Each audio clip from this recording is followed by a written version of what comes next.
Hi Kamal works Thirukkural அதிகாரம் 2 வான் சிறப்பு. குறள் எண் 12. துப்பார்க்கு துப்பாய துப்பாக்கி துப்பார்க்கு துப்பாய தூவும் மழை.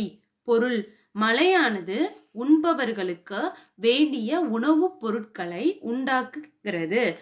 அவ்வுணவுப் பொருட்களை உண்பவர்களுக்கு குடிநீராகவும் பயன்படுவது மழையே ஆகும். மழையானது இந்த உலகத்துல எவ்வளோ உயிர் இருக்கோ அவ்வளோ உயிருக்கும் தேவையான உணவுப் பொருட்களை விளைவிச்சு கொடுக்க பயன்படுது. மழை பெய்யலைன்னா பூமியில எதுவுமே முளைக்காது. அப்ப முளைக்கலன்னா எப்படி நம்மளுக்கு உணவுப் பொருள் வரும்? அப்ப உணவுப் பொருள் மழையினால தான் வருது. அந்த மழை உணவுப் பொருட்களை உற்பத்தி செய்து கொடுத்து அதை விளைய வச்சு நம்மளும் சாப்பிட்றோம். சாப்பிடும்போது சிறந்த குடிநீராகவும் மழை தான் பயன்படுது. இந்த உலகத்துல எந்த பொருளை தூய்மைப்படுத்தினாலும் அது மழையினால மட்டும்தான் முடியும். அப்ப மழையோட முக்கியத்துவத்தை துப்பார்க்கு துப்பாய துப்பாக்கி துப்பார்க்கு துப்பாய தூவும் மழை என்ற குறள் உணர்த்துகிறது.